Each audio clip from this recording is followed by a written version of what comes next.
আল্লাহ তাআলা আমাদেরকে কোন উদ্দেশ্যে দুনিয়াতে পাঠিয়েছেন। আমাদের জীবন মনে করেন যে উদ্দে গেলে রাসূল সাল্লাল্লাহু আলাইহি সাল্লাম বলেছেন, আমার উম্মতেরা একদম কম হায়াত প্রাপ্ত, তারা বেশিরভাগই 60 থেকে 50-এর মধ্যে তাদের হায়াত থাকবে।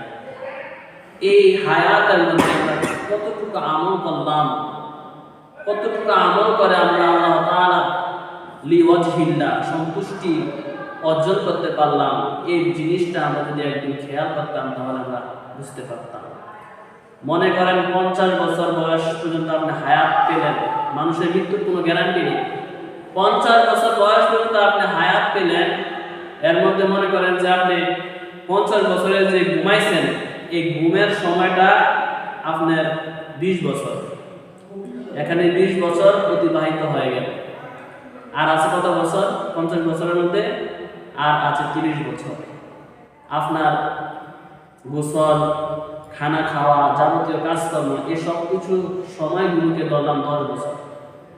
এখানে আপনার 30 বছর অতিবাহিত হয়ে গেল, আর আছে 20 বছর। এই 20 বছরের মধ্যে আবার আপনি চাকরি বাকরি এগুলার পিছনে দৌড়াদৌড়ি করে মনে করেন যে আপনার এখানে আরো 10 বছর অতিবাহিত হয়ে গেল। তারপরে প্রাপ্ত বয়স্ক হওয়া পর্যন্ত, এর আগে তো আপনার উপরে আমল নামা জারি হয় নাই। এই সব কিছু মিলে খালি 5 বছর আমাদের হাতে নির্দিষ্ট থাকে আল্লাহ তাআলার ইবাদত করার জন্য।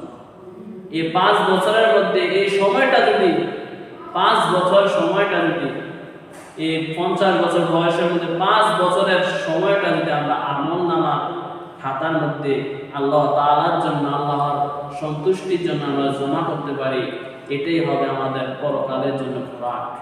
আর এই 5 বছর সময়টাও যদি আমরা হেলায় হেলায় কাটিয়ে দিই তাহলে আমাদের জীবনের কোনো সার্থক হবে না, আমাদের জীবন অনাথ, আমাদের জীবনের কোনো বেরু নাই। এই দুনিয়াটা হলো আর দুনিয়া মাজরাতুল আখিরাহ, এই দুনিয়াটা হলো আখিরাতের জন্য খেতি।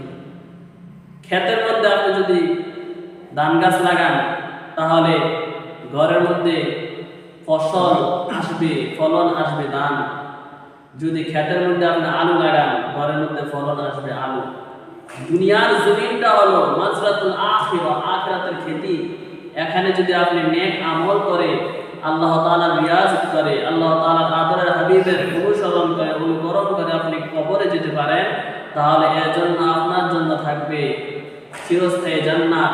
আর যদি আপনি নেক আমল না করে বদ আমল করেন, আপনি যদি শয়তানের কাজে লিপ্ত থাকেন, তাহলে আপনার সাথে যাবে আপনার বদ আমল। এতটুকুই ডিফারেন্স দুনিয়ার আখিরাতের মধ্যে।